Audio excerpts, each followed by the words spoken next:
Hi everybody, it's Christine here from Kizzy Reads. I'm going to do my October TBR. So I'm going to start with my son's books that we're reading together. My daughter hasn't really chosen any Halloween books this year, so we'll see if she just sort of jumps in and listens. The first is The 39 Clues, and it's a series of books. This one is The Maze of Bones, and it's by Rick Riordan.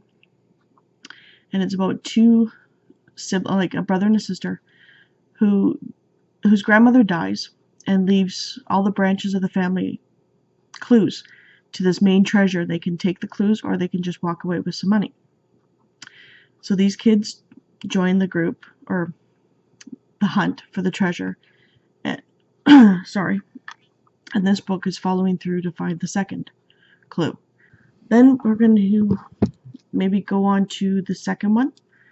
And these books are all written by different authors. They're not all the same. This one's by Gordon Corman, and it is One False Note. So I'm not going to really go into much detail on the series. Then he wants to read the Goosebumps, Night of the Living Dummy, and R.L. Stine is the author. And I'll just read the little thing. It says, he's made of wood and up to no good. So my son is getting into the Halloween mood. Then we will be finishing up A Treasury of Spooky Stories, chosen by Jane Oliver, and we've already started it. And it's just a bunch of little spooky stories. If we have time, he has other Goosebumps books, but if we do have time, I will put them in my October wrap-up. Booktuber Reading Buddies group that I'm on in Goodreads, and it's It. I cannot believe I have not read this book yet.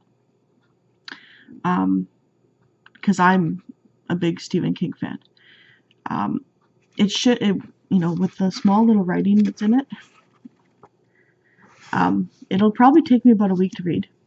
But I read The Stand in a week, so I'm pretty sure I can read this one in a week. If not, oh well, it's Stephen King. Then I want to get to, it's not really a horror, but Book 3 by Cassandra Clare, City Glass, in the Mortal Instruments series. I'm liking the series. Yeah, I like it. Next one, I'm pretty sure I read this. I don't know if I finished it or not, because I don't usually DNF a bunch of books. I think I can only remember DNFing one book in my entire life, because I'm the type of person that I have to know how it ends. It's like closure. So it's The Ghost of the Titanic by Julie Lawson. It's a middle grade book, I think. I know it's about a kid who moves to Halifax from BC, if I'm not mistaken. And it's kind of like not so much time travel, but it goes back in time with the story based on what he's finding. Like I said, I can't really remember much of it. And it doesn't really give much of a blurb on the back. So I'll let you know how it goes in my wrap-up. Then I'm hoping to get to A Midsummer Night's Scream by R.L. Stine. I'll read the little blurb.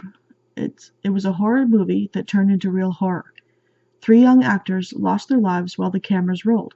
Production stopped, and people claimed that the movie was cursed. Now, 60 years later, in a desperate attempt to revive their failing studio, Claire's dad has greenlit a remake of Mayhem Manor, and Claire and her friends are dying to be involved. Young adult, cute little horror story. It would probably only take me about a day or day and a half to read it. So the next one is R.L. Stine Presents, and it's 13 Stories of Suspense and Horror, Fear. And the authors are Jennifer Allison, Heather Brewer, Ryan Brown, Meg Cabot, Elaine Ferguson, Heather Graham, Peg Kayret, Tim Malini, James Rollins, Walter Sorrells, R.L. Stine, Suzanne Wayne, and F. Paul Wilson. So these will be really quick reads as well. I tend to be a fast reader. So it is an ambitious haul, or not haul, TBR, because some of these books are big, but we'll deal with it. Joe Hill's 20th Century Ghosts, and this is a bunch of little stories as well. I like little stories that I can pick up if I need a break from another book. I can pick up a book with little stories, read a couple, put it down, and go back to another book. So if I don't finish it, at least I've started it. I don't know much about this. I know it's a series. But Asylum by Madeline Rue. Oops, sorry about the glare. Oh, really bright today. I'm so sorry about the ums. Once you get in, there's no getting out. For 16-year-old Dan Crawford, a summer program for gifted students is the chance of a lifetime. No one else at his high school gets his weird fascinations with history and science, but at the New Hampshire College prep program, such quirks are all but required. So, with a title like Asylum, you can't really go wrong at Halloween. The second last that I'm on my definite TBR is The Coldest Girl in Cold Town by Holly Black. I've seen this on several people's, I can't really see it, on several people's videos, and I've been looking forward to reading this one. One morning after a perfectly ordinary party, Tana wakes up surrounded by corpses.